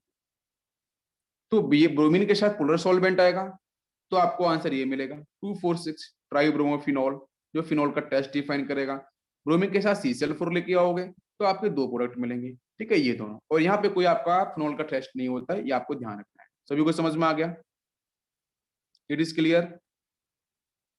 और यहाँ पे संदेश ने एक बहुत अच्छा आंसर यहाँ पे लिखा है कि फिनोल अगर प्रेजेंस में होगा पोलर सॉल्वेंट की प्रेजेंस में, तो वो चेंज होता है फेनोक्साइड आयन के अंदर, जिसकी वजह से उसकी इलेक्ट्रॉन डेंसिटी क्या होती है, बेंजीन की बहुत तेजी से बढ़ जाती है। बिल्कुल सही है। बेंजीन की जो इलेक्ट्रॉन डेंसिटी होगी, जो फिनॉल वाला बेंजीन है, पोलर पोलर सॉल्वेंट की प्रेजेंस में कन्वर्ट होता है फेनोक्साइड आयन के अंदर, और फेनोक्साइड आयन की वजह से इसकी इलेक्ट्रॉन डेंसिटी बहुत तेजी से बढ़ जाती है, और बढ़ने की वजह से क्या होता है कि एक ही बेंजीन पे आपके सारे के सारे ब्रोमीन आके बच्चों ऑर्थो पैरा के स्टिक कर जाते हैं। लेकिन CCl4 के साथ ऐसा नहीं होता, because CCl4 is non polar solvent. तो कभी क्वेश्चन आता है, आपको बिल्कुल ध्यान रखना पड़ेगा। सभी को समझ में आ गया? यहाँ तक बात क्लियर है? चलो एक क्वेश्चन और लेते हैं। जैसे मैंने यहाँ पे लिया बच्चों ये NH2, ठीक है, इसके पास यहाँ पे लॉन पेयर्स, इसके साथ मैंने फॉलो किया है ब्रोमीन एंड वाटर H2O, क्या बनेगा प्रोडक्ट। और सेकेंड मैंने फॉलो किया है ब्रोमीन के साथ CCl4। फिनॉल वाला केस अलग था, ये अमाइन वाला केस अलग है, ठीक है। तो ये जो अमाइन वाला केस है, इस केस के अंदर ये परफेक्टली बच्चों प्लस एम की तरह वर्क करेगा, इसमें कोई डाउट ही नहीं। अरे फिनॉल में जो हाइड्रोजन था, ठीक है, फिनॉल के ऊपर जो हाइड्रोजन था, उस वहां पे वो रिलीज होगा ऑक्साइड आयन का फॉर्मेशन, जिसको हेडिंग आप एक्टिवेट करती है। अरे भाई वो तो एसटी नेचर को शो करता है, अमाइन कैसा है, बेसिक नेचर को शो करता है, आपको पता है। इसलिए आंसर दोनों में बिल्कुल, इसलिए दोनों के आंसर डिफरेंट होने वाले हैं। तो मतलब यहाँ पे आप इसके सामने ये आपका यहाँ से कोई एसडी हाइड्रोजन निकलने वाला नहीं है, यहाँ पे कोई फिनॉक्साइड है जैसे वहां बनाता है, यहाँ पे कोई ऐसा आयन नहीं बनने वाला है, ठीक है। तो ब्रोमीन के साथ चाहे वाटर डालो, ब्रोमीन के साथ चाहे आप CCl4 डालो, आपको एक ही आंसर मिलेगा। क्या कि जैसे नॉन पेयर्स अंदर आएगा इलेक्ट्रॉन डेंसिटी इंक्रीज करेगी, दोनों जगह से आपको मिलेगा सेम प्रोडक्ट, कोई भी चेंज नहीं होने वाला है। मतलब ऑर्थो और पैरा पोजीशन पे पूरी तरीके से आपके तीनों तीनों ब्रोमीन आके यहाँ पे कनेक्ट हो जाएंगे, ये बनेगा यहाँ पे आंसर। तो एनिलीन और फिनॉल, इसको लेके क्वेश्चंस आते हैं, ठीक है, आपको इस तरीके से बिल्कुल करेक्ट है, ये आपको सॉल्व करना है। सभी को यहाँ तक बात समझ में आ गई है, क्लियर हो गया है? चलो नेक्स्ट क्वेश्चन। नेक्स्ट क्वेश्चन मैं ले रहा हूं बच्चों यहाँ पे टोलिन, और टोलिन के साथ मैंने फॉलो किया है concentrated HNO3 and following the concentrated H2SO4। बताओ क्या बनेगा प्रोडक्ट, यहाँ से क्या बनना चाहिए प्रोडक्ट, बताओ बच्चों। बिल्कुल TNT बनेगा, करेक्ट है। यहाँ से पता है कि ये कौन सा प्रोसेस है, नाइट्रेशन प्रोसेस है, हम लोगों ने कल भी पढ़ा था इसके मैकेनिज्म। ठीक है, this is the nitration process. Lectures को देखा करो जो रिकॉर्ड हो चुके हैं, लाइव सेशन पे अगर ध्यान नहीं देते हो तो। नाइट्रेशन बेटा यहाँ से नाइट्रेशन प्रोसेस है, तो यहाँ से NO2 प्लस रिलीज होगा, और ये CH3 बच्चों कैसे वर्क करता है, प्लस H शो करेगा, प्लस S शो करेगा, और बच्चों प्लस I शो करेगा। डेफिनेटली ऑर्थो पैरा पे नेगेटिव और डेंसिटी, और ये बहुत जबरदस्त बेटा स्ट्रॉन्ग ऑक्सीडाइजिंग एजेंट भी है। ठीक है, स्ट्रॉन्ग रिजेंट है, पावरफुल है। तो ये क्या करेंगे बेटा, आपके टोलिन में कुछ डिस्टर्ब नहीं करने वाले हैं। ऑर्थो और पैरा पे जाके NO2 बहुत तेजी से बच्चों करेगा स्टिक, तो यहाँ से ये बनाएगा फाइनल प्रोडक्ट। और ये बेटा होता है ट्राई नाइट्रोटोलिन, जिसको बोलते हैं TNT शॉर्ट में। ठीक है, TNT। और जो एक्सप्लोजिव मेटेरियल्स होता है उसके अंदर इसका यूज करते हैं TNT का। ठीक है, एक्सप्लोजन के अंदर जो एक्सप्लोजिव मेटल्स होते हैं उसके अंदर इसका हम लोग यूज करते हैं TNT, यही है। ठीक है, ट्राई नाइट्रोटोलिन। इसी तरीके से एक और रिएक्शन ले रहा हूं मैं, ये भी NCERT बेस्ड ही है। जैसे मैंने लिया यहाँ पे फिनॉल, और इसके सामने मैंने फॉलो किया है कॉन्सेंट्रेटेड HNO3, अभी टोलिन वाला सेक्शन था, और मैंने यहाँ फॉलो किया है कॉन्सेंट्रेटेड H2SO4। ठीक है, यस। बताओ जरा क्या आंसर होगा, ये भी नाइट्रेशन का ही प्रोसेस है लेकिन सामने फिनॉल है, तो क्या होगा, यहाँ से बेटा वही रिलीज होगा ना, NO2 प्लस ही रिलीज होगा। अच्छा, ट्राई नाइट्रोटोलिन मतलब टोलिन के साथ करेंगे नाइट्रेशन तो मिलेगा TNT, एक्सप्लोजिव होगा, वेरी इंपॉर्टेंट। ठीक है, और अगर मैंने यहाँ पे इसको यूज किया है फिनॉल के सामने, तो फिर यहाँ से आपका आंसर क्या मिलेगा, तो आंसर में आपका वो NO2 जो होगा वो तीनों पोजीशंस पे जाके स्टिक कर जाएगा। ठीक है, और ये जो आंसर मिलेगा दिस इज पिक्रिक एसिड। ठीक है, पिक्रिक एसिड, यही बहुत जबरदस्त स्ट्रॉन्ग एसिड होता है, लेकिन कार्बोक्सिलिक सेक्शन नहीं है, एक ये ऐसा एसिड है। ठीक है, दिस इज पिक्रिक एसिड। समझ में आ गया? ओके। पिक्रिक एसिड का GOC बन के भी एसिडिक स्ट्रेंथ के बारे में जब आया था तो वहां डिस्कशन किया था इसके बारे में। और अगर मैं बच्चों यहाँ पे फॉलो करता हूँ डाइल्यूट HNO3 अगर फॉलो करता हूँ, तो हमारे आंसर मिलेंगे टू डिफरेंट बनेंगे प्रोडक्ट। ठीक है, OH के साथ एक तो नाइट्रो पोजीशन यहाँ पे मिल जाएगा ऑर्थो पे पॉसिबिलिटी में, और सेकेंड आपको जो नाइट्रो मिलेगा वो मिल जाएगा आपको पैरा पोजीशन पे। तो टू डिफरेंट प्रोडक्ट यहाँ से देखने को मिलेंगे अगर आपने यूज किया डाइल्यूट HNO3। ओके, नेक्स्ट बात करते हैं। अगर आपने यहाँ पे एनिलीन लिया, और एनिलीन के सामने आपने फॉलो किया है HNO3 and following the H2SO4, तो याद करो बेटा, जब फिनॉल लिया है तो एक ही प्रोडक्ट बनता है। ठीक है, अभी बताया मैंने आपको पिक्रिक एसिड बनता है। ठीक है, लेकिन अगर मैंने यहाँ पे एनिलीन लिया है तो 2 प्रोडक्ट मिलेंगे। कौन कौन से मिलेंगे? 2 प्रोडक्ट आपको मिलेंगे डेफिनेटली। एक प्रोडक्ट जो होगा, ठीक है, वो तो आपको ये मिल जाएगा, ऑर्थो पोजीशन पे नाइट्रो ऐड हो जाएगा, और दूसरा आपका पैरा पोजीशन पे, बिकॉज यहाँ पे इतना ज्यादा नेगेटिव डेंसिटी क्रिएट नहीं हो पाती है। ठीक है, यहाँ पे दिस इज एक्चुअली NH2, तो जिसकी वजह से आपके 2 डिफरेंट प्रोडक्ट आपको देखने को मिलते हैं, सेपरेट प्रोडक्ट। लेकिन वहां पे क्या था, फिनॉल वाले सेक्शन में वहां पे एक ही प्रोडक्ट आपको देखने को मिलता है, बिकॉज इलेक्ट्रॉन डेंसिटी आपकी क्या होती है, इंक्रीज कर जाती है। ये बात सभी को समझ में आ रही है? यहाँ तक क्लियर है? एक तो ये मिलेगा और दूसरा आपको ये मिलेगा, ये दोनों ही प्रोडक्ट आपको देखने को मिलेंगे। लेकिन इसके पीछे कहानी ये भी है कि यहाँ पे आपका एक ऑर्थो मिलता है प्रोडक्ट, एक मिलता है पैरा, और एक मिलता है मेटा प्रोडक्ट। ठीक है, 3 अलग मिलते हैं, यहाँ पे परसेंटेज अलग अलग होते हैं। जहाँ पे आपका पैरा वाला है इसका परसेंटेज सबसे ज्यादा होता है 51%, और इसके पीछे रीजन दिया जाता है, एक तो आपको इंटरमोलिकुलर हाइड्रोजन बॉन्डिंग 51%। ठीक है, इंट सबसे हाईएस्ट होता है। और इसके इसके पहले आपका मेटा वाला होता है, तो मेटा का परसेंटेज इससे थोड़ा सा कम होता है। ठीक है, यहाँ पे आपको मिलेगा NH2। ये डिफरेंट टेम्परेचर बेस्ड रिएक्शंस होती है, उसको मैं एक्सप्लेन करूंगा, आपको बताऊंगा। पहले यहाँ पे NCERT बेस्ड जो है उनको समझ लेते हैं रिएक्शंस को। रोज NCERT के जो रिएक्शंस हैं उनको मैं यहाँ पे एक बार आपको दिखा देता हूँ। तो यहाँ होता क्या है, यहाँ पे इंटरमोलिकुलर एच बॉन्डिंग एक्सप्लेन करते हैं, दूसरा करते हैं यहाँ रिपल्शन का नाइट्रो का साइज बड़ा है, रिपल्शन मिनिमम होने के चक्कर में। ठीक है, तो इसलिए इसका परसेंटेज सबसे ज्यादा 51% होता है, और इसका बच्चों आता है 47% मेटा का, और इसका आता है आपका 2%। ये सारी के सारी टेम्परेचर डिपेंडेंट रिएक्शंस होती है, ठीक है। तो ये एनसीईआरटी के रिएक्शंस हैं, एनसीईआरटी के रिएक्शंस हैं, ठीक है, ये आपको ध्यान रखनी है। क्लियर हो गया सभी को यहाँ तक? ओके। अब बात करते हैं, नेक्स्ट बच्चों आता है फिडल क्राफ्ट के अंदर कुछ हम यहाँ पे क्वेश्चंस कराने वाले हैं। जैसे जैसे मैंने क्वेश्चन लिया और इसके सामने बच्चों मैंने फॉलो किया है CH3Cl फॉलोइंग दी AlCl3, क्या बनेगा प्रोडक्ट? बस जल्दी जल्दी से बताओ मुझे क्या बनना चाहिए। Cl यहाँ पे शिफ्ट हो जाएगा, ये तो इजी है, यहाँ से क्या मिलेगा CH3+, ठीक है। तो सीधा आंसर बच्चों क्या बन जाएगा, यहाँ से टॉली क्या बन जाएगा आपका CH3, यहाँ पे ऐड हो जाएगा, बन गया हमारा प्रोडक्ट। इसी तरीके से अगर मैं एक नेक्स्ट क्वेश्चन आपसे पूछूं यहाँ पे कि जैसे बच्चों यहाँ पे एक आपको रिंग दे रखी है कुछ इस तरीके से, ठीक है, और यहाँ पे मैंने रिएजेंट लिया है कुछ CH2 और ये मैंने फॉलो किया है Cl in the presence of AlCl3, ठीक है, इसको हम लोगों ने फॉलो किया है। और इसके सामने चलो ठीक है ये ले लेते हैं, यहाँ पे मैंने Cl लिया है, यहाँ से AlCl3 फॉलो किया है और प्लस ले लेते हैं हम लोग यहाँ पे बेंजीन। बताओ ये क्या है, ये आपका यहाँ पे रिएजेंट है और ये आपका बेंजीन मेन रिएक्टेंट। तो क्या आंसर बनेगा, यहाँ से AlCl3 क्या करेगा, एक Cl को एक्सेप्ट करेगा तो ये बन जाएगा AlCl4-।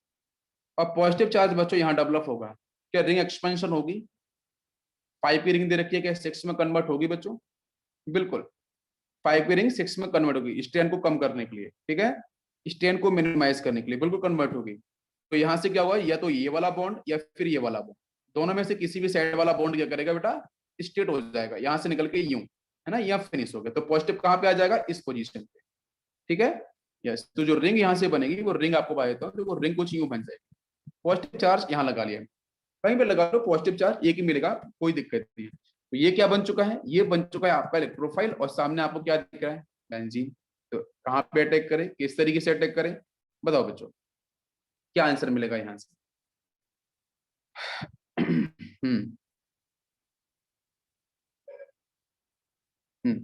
बेंजीन ये हो गया ना, बेंजीन में कोई दिक्कत ही नहीं है ना, इसके सामने यहाँ से ये जो पॉजिटिव चार्ज है ये जाके यहाँ अटैक करेगा। तो भाई रिंग बना लो, बस सीधी सी रिंग बनानी है, कुछ यूं इस तरीके से, यस लाइक दिस, और यहाँ पे ये, ठीक है, ये आपको दिख रहा है, this is a final product.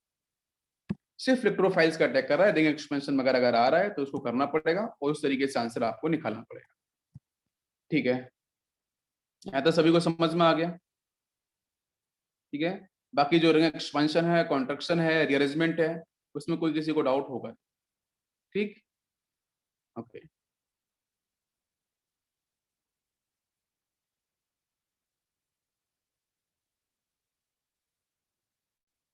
अब इसके बाद बच्चों नेक्स्ट हम लोग बात करने वाले हैं गेटरमैन कोच रिएक्शंस की तरफ, ठीक है।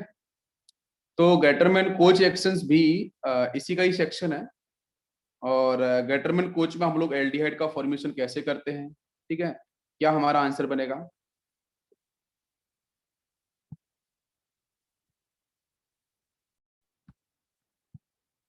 हम लोग बच्चों हेडिंग लेते हैं गेटरमैन, ठीक है, GATTERMAN, गेटरमान KOCH, गेटरमान कोच रिएक्शन।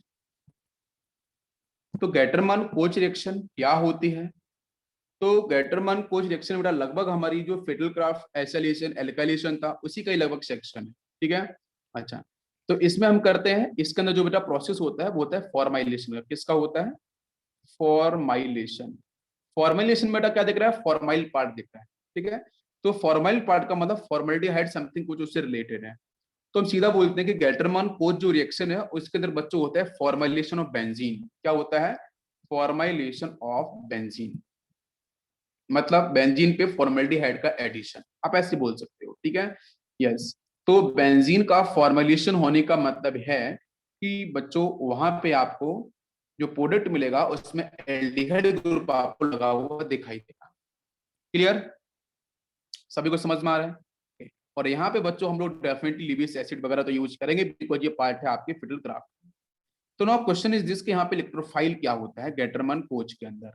तो गेटरमन कोच के अंदर जो बच्चों इलेक्ट्रोफाइल होता है वो होता है फॉर्मोलियम है, ठीक है, FORM/LIUM, लास्ट में EM आया है। EM का मतलब बच्चों पॉजिटिव चार्ज। तो फॉर्मेलियम आयन आपका क्या होता है यहाँ पे इलेक्ट्रोफाइल की तरफ वर्क करता है। वो जनरेट कैसे होगा वो पूरी की पूरी मैं कहानी प्लीज बताऊंगा आपको, समझना ध्यान से। क्या होगा यहाँ पे, एक मैं छोटा सा क्वेश्चन ले रहा हूँ थोड़ा समझाने के लिए कि जैसे मैंने आपको यहाँ बेंजीन दिया और यहाँ मैंने CH3 they the, it is substituted, ठीक है। ऑलरेडी आपका CH3 ग्रुप यहाँ पे लगा के दे रखा है और इलेक्ट्रॉन डेंसिटी बच्चों इंक्रीज करेगा ऑर्थो और पैरा पोजीशन पे। इसके सामने बच्चों हम फॉलो करते हैं CO carbon monoxide and following the HCl, इसको हम लोग फॉलो करते हैं, ठीक है। और आपका जो लिविस एसिड होता है बच्चों वो AlCl3 है, इसके अलावा आप कोई भी यूज कर सकते हो, कोई दिक्कत नहीं है, लेकिन AlCl3 हम लोग यहाँ फिक्स यूज करते हैं बिकॉज ये रिएक्शन आपकी फिक्स है एकदम। गेटरमैन कोच में हम क्या यूज करते हैं कैटलिस्ट वो भी जानना जरूरी है। CO प्लस HCl यूज करेंगे और आपका यहाँ पे जो लिविस एसिड है वो आपका AlCl3 है। यहाँ तक बात समझ में आ रही है। और यहाँ से बच्चों बनेगा फाइनल प्रोडक्ट और वो जो प्रोडक्ट होगा मैकेनिज्म बताऊंगा अभी आपको इसका। यहाँ से आपका ये CH3 और इसका जो आपका ऑर्थो पोजीशन पे अटैक होने की कोशिश करेगा बट ये बिगर पार्ट होने के चक्कर में फॉर्माइल ग्रुप यहाँ पे आपको मिलेगा बच्चों पैरा पोजीशन पे, ठीक है। तो ये आपको मिलता है लगभग बेटा 50% प्रोडक्शन यहाँ से आपको इसका देखने को मिलता है। एक्सपेरिमेंटली बात कर रहे हैं 50% समथिंग देखने को मिलता है। अब आते हैं हम लोग इसका मैकेनिज्म। तो इसका मैकेनिज्म क्या है प्लीज ध्यान से सुनना। मैकेनिज्म बच्चों इजी है। सबसे पहले क्या होगा, सबसे पहले जो हाइड्रोजन क्लोराइड है जो कैटलिस्ट थे उसके सामने बच्चों आया आपका CO। तो जो CO की बात करते हैं तो यह आपका होगा कार्बन ट्रिपल बॉन्ड, यहाँ से ऑक्सीजन। चार्ज की बात करेंगे तो ऑक्सीजन लोन पेयर को बच्चों शिफ्ट करता है टुवर्ड्स कार्बन बिकॉज ऑक्टेट पूरा करने के लिए। आप इसको ऐसे भी समझ सकते हो कि जो CO लिखा है मैंने, तो CO का अगर बनाओगे स्ट्रक्चर तो क्या बनेगा भाई, कार्बन को बड़ा डबल बॉन्ड वही मिलेगा, यही तो मिलता है C double bond O। Oxygen का तो ऑक्टेट पूरा हो गया बट कार्बन का भी ऑक्टेट पूरा नहीं हुआ, क्यों, कार्बन के पास 4 इलेक्ट्रॉन्स होते हैं, है तो वन यहाँ पे यूज हो चुका है 2 N3 N4, यही तो बच्चों हुआ है। मेरी बात समझ में आ रही है, बिल्कुल। तो अभी कार्बन के पास ओवरऑल इलेक्ट्रॉन्स की बात करो 6 होंगे, देखो 1 2 दो ऑक्सीजन के और 4 कार्बन के, कितने होंगे बेटा 6 इलेक्ट्रॉन्स होंगे। इसके पास कितने होंगे भाई, इसके पास 2 तो लॉन पेयर्स होगा, बाकी अगर बात करोगे तो इसके पास ये दिख रहा है बच्चों 8 इलेक्ट्रॉन्स। तो अभी भी क्या है कि ऑक्सीजन तो स्टेबल हो गया but carbon is unstable, this is clear. तो कार्बन को स्टेबिलिटी गेन करने के लिए जो मॉलिक्यूल है CO मॉलिक्यूल्स अपने ऑक्सीजन के जो लॉन पेयर्स हैं, ऑक्सीजन के जो लॉन पेयर्स हैं, लॉन पेयर का सिंगल इलेक्ट्रॉन बेटा, लॉन पेयर का सिंगल इलेक्ट्रॉन यहाँ से निकलेगा इस तरफ शिफ्ट हो जाएगा। मेरी बात समझ में आ रही है। जैसे शिफ्ट होगा तो ऑक्सीजन के पास बच्चों पॉजिटिव चार्ज, तो ट्रिपल बॉन्ड बन जाएगा, ऑक्सीजन के पास आएगा पॉजिटिव चार्ज और इधर आएगा आपका नेगेटिव चार्ज। अब आप चेक करके देखो जरा क्या दोनों का ऑक्टेट पूरा हुआ, तो चेक करते हैं भाई। इसके पास एक तो लॉन पेयर होगा, ठीक है सर, तो 1 2 3 4 5 6 7 8 देखो चेक करो यहाँ पे, इसके पास अभी भी 8 इलेक्ट्रॉन्स हैं, पॉजिटिव आ गया तो कोई तकलीफ नहीं है, ठीक है।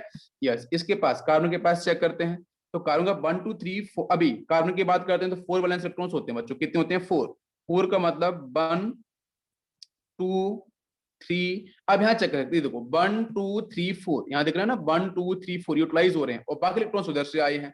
तो हुआ क्या है, वो कुछ 1 2 3 मान लो यहाँ पे यूटिलाइज हो चुके हैं और आपका ये 4, ठीक है। इधर देखो 1 2 3 4 5 6 और एक 7। मेरी बात समझ में आ रही है, अरे भाई इसमें यही तो बनेगा ना पूरा का पूरा, इतनी बात समझ में आ रही है। तो अभी ऑक्सीजन का तो ऑक्टेट पूरा हो गया है, पॉजिटिव चार्ज दिख रहा है, ऑक्सीजन का ऑक्टेट रहा है, पॉजिटिव आने से कोई तकलीफ नहीं है, ऑक्टेट अभी भी पूरा है जो पहले भी पूरा था। लेकिन तो जो कार्बन है जिसके पास 6 इलेक्ट्रॉन से उसके पास इलेक्ट्रॉन्स बढ़ चुके हैं तो वो ऑक्टेट के क्लोज पहुंच रहा है। क्या आपको मेरी बात समझ में आ रही है। तो इन दोनों में से मोर स्टेबल कौन सा होगा, अरे भाई मोर स्टेबल कौन सा, ये रेजोनेंस वाला प्रोसेस होगा, ये रेजोनेंस यहाँ पे करेगा इस तरीके से। मेरी बात समझ में आ रही है, रेजोनेंस क्यों करेगा, मॉलिक्यूल की स्टेबिलिटी बढ़ाने की। तो इसलिए हम लोग यहाँ पे क्या करते हैं कि इस मॉलिक्यूल के अंदर पॉजिटिव और नेगेटिव चार्ज को हम डेवलप इस तरीके से कर लेते हैं। ये CO ग्रुप है। अब स्टेप आप देख सकते हो, इसके सामने आपका AlCl3 भी है, ये क्या रोल प्ले करेगा। तो इन तीनों के साथ रिएक्शन परफॉर्म कैसे होगी वो किस तरीके से, तो क्या करेगा बच्चों बताओ मुझे। HCl को मैं आयोनाइज कर दूं, मेरी बात समझ में आ रही है। हम क्या करें HCl को आयोनाइज कर सकते हैं, अरे HCl को आयोनाइज कर ले बेटा H प्लस और Cl माइनस, तो H प्लस आके यहाँ पे अटैक कर ले, ठीक है। तो ये क्या बन जाएगा, यहाँ पे हाइड्रोजन कार्बन ट्रिपल बॉन्ड और यहाँ पे आपका पॉजिटिव चार्ज। इतनी बात समझ में आ रही है। दूसरा, यहाँ से बच्चों रिलीज होगा ये Cl माइनस, ये Cl माइनस बच्चों पहले एक्सेप्ट कौन करेगा, आप बोलोगे सर ऑक्सीजन की तरफ चला जाए, अरे भाई क्यों ऑक्सीजन की तरफ चला जाए, ऑक्सीजन का तो ऑक्टेट पहले से ही पूरा है, तो वहां तो जाएगा नहीं। मेरी बात समझ में आ रही है भाई? ऑक्सीजन का ऑक्टेट देखो पूरा था कि नहीं था, यहाँ पे अभी भी इसका ऑक्टेट पूरा है, 8 इलेक्ट्रॉन सा काउंट कर लेना, यहाँ पे अटैक नहीं करने वाला। आप गलती से अटैक करा तो गलत आंसर हो जाएगा। तो ये Cl जाएगा बच्चों इधर लिविस एसिड की तरफ, तो यहाँ से बेटा बन जाएगा AlCl4-। ये पूरी की पूरी स्टेप बच्चों प्लीज समझ में आ रही कि नहीं बताइए जरा मुझे। तो यहाँ से बन गया है AlCl4-। गलती नहीं करनी है, Cl- को अटैक ऑक्सीजन माइनस पे, ऑक्सीजन पॉजिटिव पे नहीं कराना है, उसका ऑक्टेट पहले से ही पूरा है। ये समझ में आ गया? देखो बिल्कुल यहाँ से तो ये क्या बन गया है, ये बच्चों लगभग बन गया इलेक्ट्रोफाइल। अब कहानी यहीं से स्टार्ट होगी। फर्स्ट स्टेप क्लियर हो रही है, प्रोसेस कैसे हुआ, किस तरीके से गया, फर्स्ट स्टेप इज क्लियर। अब बात करते हैं इसमें नेक्स्ट क्या होगा। तो नेक्स्ट बेटा आ जाएगा आपका बेंजीन, और बेंजीन के पास मैंने यहाँ पे लगा लिया है ये CH3 ग्रुप टोलिन, और रिंग को एक्टिवेट करने के लिए सिर्फ लगाया मैंने। और यहाँ था आपका कार्बन, यहाँ पे ट्रिपल बॉन्ड ऑक्सीजन, ऑक्सीजन के पास बच्चों पॉजिटिव चार्ज, एक है यहाँ पे हाइड्रोजन। क्या हो यहाँ पे भाई, ऑक्सीजन तो अटैक करेगा नहीं, ऑक्सीजन तो साइड एटम है, सेंट्रल एटम कौन है, कार्बन। तो क्या करेगा ये पाई बेटा फिर से जाएगा, ये पाई इलेक्ट्रॉन्स में जो पाई इलेक्ट्रॉन्स था ना वो ऑक्सीजन का ही था, वो वापस वहां चला जाएगा। जैसे वो जाएगा तो कार्बन के आ गया, फिर से पॉजिटिव चार्ज आ गया। ये समझ में आया? और जैसे पॉजिटिव चार्ज आया, आने के साथ ही बच्चों क्या होगा, ये जो पाई इलेक्ट्रॉन्स है, एक सेकेंड यहाँ पे पाई इलेक्ट्रॉन्स को मैं सिमेट्रिकल कर लेता हूँ जिससे आपको क्लियर दिखेगा। देखो यहाँ से ये जो पाई इलेक्ट्रॉन्स है ये ऊपर की तरफ शिफ्ट होगा, या फिर आप सीधा भी बाहर निकाल सकते हो पाई को पॉजिटिव की तरफ। तो यहाँ पे डेल माइनस, यहाँ डेल पॉजिटिव, तो ये पॉइंट बेटा कार्बन जाके यहाँ अटैक करेगा। इतनी बात सभी को समझ में आ रही है? यहाँ तक क्लियर हो रहा है बच्चों? बताओ पूरा का पूरा पॉइंट सभी को समझ में आ रहा है? ठीक है, अब क्या होगा, अब यहाँ से कुछ यूं होगा कि ये CH3 तो यहाँ पे दिख ही रहा था, अभी पॉजिटिव चार्ज यहाँ पे आ जाएगा, और इसके पास प्रेजेंट एक हाइड्रोजन अभी, और बाकी बच्चों कनेक्ट हो जाएगा। यहाँ से डबल बॉन्ड बचेगा, C डबल बॉन्ड ONH, ये बचेगा। ये बात सभी को समझ में आ रही है? ओके, अब सब्स्टिट्यूशन तो होने वाला है। इस H+ को खींचने वाला कौन है, आपको पढ़ाया था मैंने, AlCl4- बना था बीच में अभी AlCl4-। तो AlCl4- से बच्चों रिलीज होगा Cl-, और वो Cl- बच्चों इस H+ को खींच के ले जाएगा बाहर, तो अपने इलेक्ट्रॉन्स को बच्चों छोड़ के जाएगा इस डायरेक्शन के अंदर। तो HL तो बाहर बन जाएगा ये, यस। तो यहाँ से बेटा फिर से बन जाएगा पूरा का पूरा डबल बॉन्ड। बेंजीन का जो कंजुगेशन था, जो इसकी स्टेबिलिटी थी, वो फिर से आपकी हो चुकी है एक्वायर, ठीक है, बिकॉज ऑफ एरोमेटिक नेचर। ये सभी को समझ में आ गया बच्चों? It is clear? तो यही आपका है फाइनल प्रोडक्ट। तो आप देख सकते हो फॉर्मुलेशन ऑफ बेंजीन हो चुका है। अरे पूरा प्रोसेस समझ में आ गया?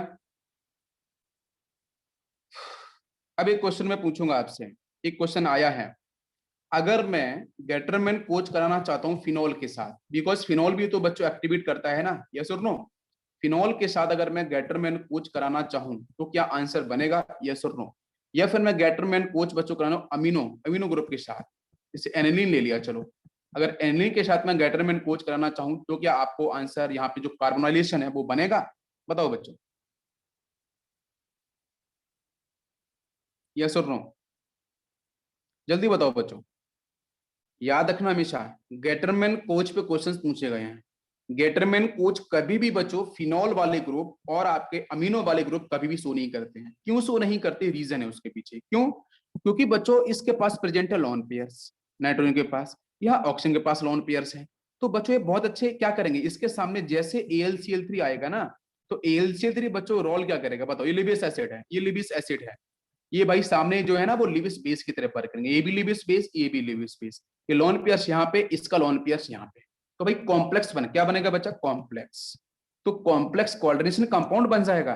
भाई रिएक्शन आपको फॉर्मुलेशन करानी थी, तो फॉर्मुलेशन तो खत्म हो चुका है, तो क्या बनेगा, यहाँ से कॉम्प्लेक्स कंपाउंड का फॉर्मेशन हो जाएगा in the presence of Lewis Lewis acid. तो जिसकी वजह से फिनॉल और अमीनो जो डेरिवेटिव्स हैं बेंजीन के, वो कभी भी, क्या मैं आप ऐसे बोलो फिनोलिक सेक्शन या अमीनो सेक्शन एरोमेटिक स्पीसीज के, कभी भी गेटरमैन कोच के अंदर यूज नहीं किए जाते हैं। क्या सभी को मेरी बात समझ में आ रही है? It is clear? सभी को समझ में आ गया क्वेश्चन कैसे बन सकते हैं, कैसे आपको आंसर करना हो?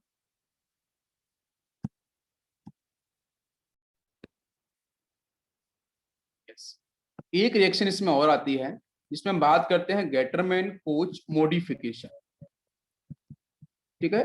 तो गेटरमैन कोच मॉडिफिकेशन के अंदर क्या होता है, कुछ नहीं है बेटा, यहाँ पे हम एस्टिन वगैरह हाइड्रोजन साइड वगैरह यूज करते हैं और कुछ भी नहीं।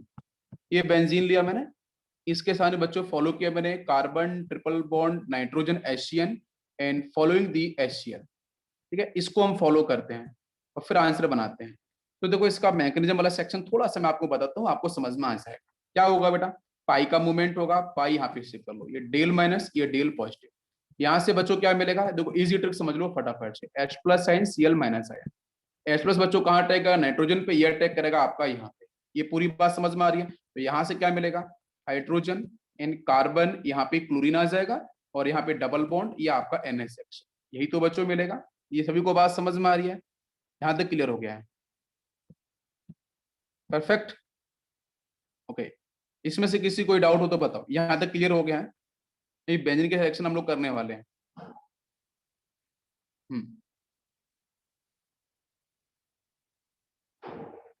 यस। तो अब बच्चों क्या करेंगे, इसके सामने आपको पता है लिवियस एसिड तो आएगा ही, यस, AlCl3। तो वो बच्चों क्या करेगा, यहाँ से Cl को लेके विथड्रॉ करेगा, Cl को जैसे बाहर लेके जाएगा तो यहाँ पे आ जाएगा पॉजिटिव चार्ज, बिकॉज Cl को लेके बाहर जाएगा ना Cl माइनस की फेज में। यस, वो जाके यहाँ पे शिफ्ट, तो यहाँ से बनाएगा AlCl4 माइनस। मैं रोक रहा हूँ, आपको समझ में आना चाहिए। ये पॉइंट क्लियर हो गया है सभी को? पॉजिटिव चार्ज समझ में आ गया बेटा? अरे यहाँ तक क्लियर हो गया है? अभी अटैक करा लेते हैं बेंजीन के सामने। अरे बेंजीन तो दिख रही है, बेंजीन के सामने सीधा अटैक करा लेते हैं। लगभग दोनों के मैकेनिज्म सेम होते हैं, बट थोड़ा सा यहाँ पे मैं इजी ट्रिक बता दे रहा हूँ, इसको आप समझ लो। यहाँ पे तो फिर क्या होगा भाई, बेंजीन के सामने अटैक कर लो सीधा, ये बेंजीन आ गया, और इसके सामने यहाँ पे आपका मान लो ये कार्बन, और यहाँ पे आपका था डबल बॉन्ड, और इसके साथ यहाँ पे आपका है nitrogen, and now this is hydrogen, and one hydrogen is here. यही तो मिलेगा, यही तो स्पीसीज बनेगी। बताओ बच्चों, करेक्ट?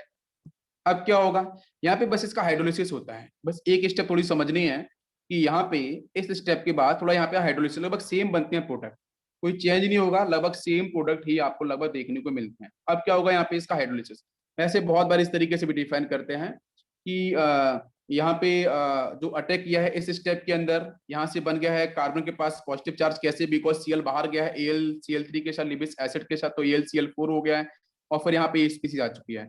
अब इसका हाइड्रोलिसिस होगा, तो हाइड्रोलिसिस होने बच्चों क्या होगा, OH और H इधर होगा, सिर्फ OH इधर, यहाँ पे OH इधर और H इधर, बिकॉज ये पूरा का पूरा सेक्शन यहाँ से लिमिट होगा, ये वाला सेक्शन। तो ये क्या दिख रहा है आपको, अमोनिया गैस, NH3 गैस यहाँ से बाहर निकल जाएगी, और एक कार्बन के पास 2 OH जाएंगे, यही तो होगा।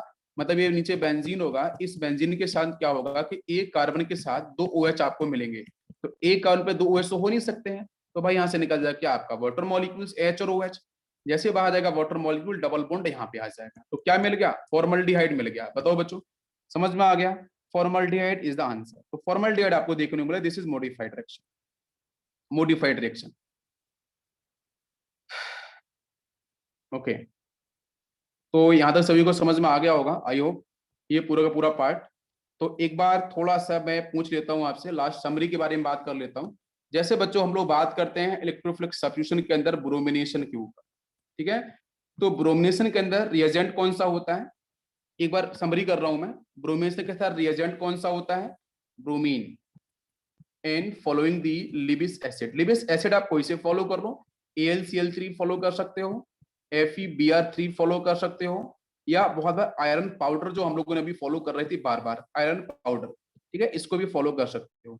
यहाँ पे इलेक्ट्रोफाइल बच्चों क्या होता है, यहाँ पे इलेक्ट्रोफाइल कैसे जनरेट होगा भाई, वही ना Br+, ठीक है, यस, इलेक्ट्रोफाइल आपका यहाँ पे जनरेट होगा, और ब्रोमो प्रोडक्ट आपको मिल जाएगा। नेक्स्ट बात करते हो नाइट्रेशन की तरफ। तो नाइट्रेशन के अंदर रिएजेंट कौन से होते हैं, HNO3 होता है कॉन्सेंट्रेटेड, और इसके साथ बच्चों फॉलो करते हैं हम लोग H2SO4 को, ठीक है। इलेक्ट्रोफाइल्स क्या होता है यहाँ पे, नाइट्रो वाला सेक्शन ना, एंड डबल बॉन्ड हो, और इसके पास पॉजिटिव चार्ज, यहाँ कोऑर्डिनेशन बॉन्ड हो, ठीक है, ये आपका होता है यहाँ पे इलेक्ट्रोफाइल। एक बार देख लो, अगर बच्चों में बात करते हैं सल्फोनेशन की तरफ, तो सल्फोनेशन के अंदर आपका होता है कॉन्सेंट्रेटेड, क्या हम फॉलो करते हैं बच्चों, H2SO4, ठीक है ना, यस, एक्सिस में। तो क्या बनेगा यहाँ से, मैंने कल आपको बताया था, हम लोग SO3 गैस भी लिखते हैं बहुत बार, ठीक है, या सल्फर डाइऑक्साइड, और भी बताया था मैंने, S double bond O, double bond O, double bond O and H, इसके पास पॉजिटिव चार्ज, ये भी आपको बताया था। तो बोथ आर करेक्ट आंसर, ठीक है, सल्फोनेशन की बात कर रहे हैं, जहाँ पे हम बहुत बार ओलियम भी लिखते हैं, ध्यान रखना सल्फोनेशन के अंदर व्हाट इज ओलियम, बहुत बार फ्यूमिंग लिखा होता है, fuming, fuming H2SO4, fuming H2SO4, fuming का मतलब होता है बच्चों धुआं, इसको बोलते हैं ओलियम। तो क्या फ्यूमिंग का मतलब क्या, SO3 के साथ H2SO4, SO3 सल्फर ट्राइऑक्साइड के साथ H2SO4 is called fuming. Fuming, बात समझ में आ रही है?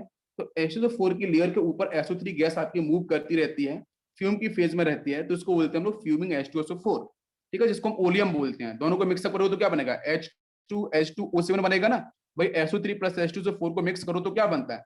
H2S, आंसर क्या हो जाएगा?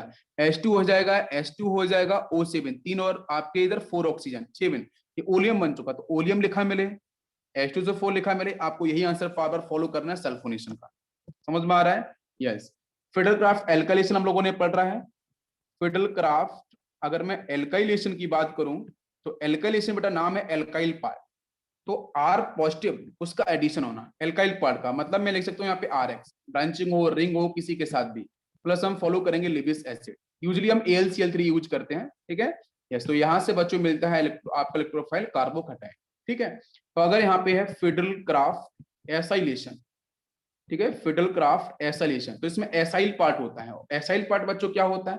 एसाइल पार्ट होता है आपका यहाँ से C डबल बॉन्ड O और यहाँ पे एल्काइल पार्ट, ये आपका पॉजिटिव सेक्शन, इस तरीके से, ठीक है। तो इसमें रिएजेंट हम कौन सा यूज करते हैं?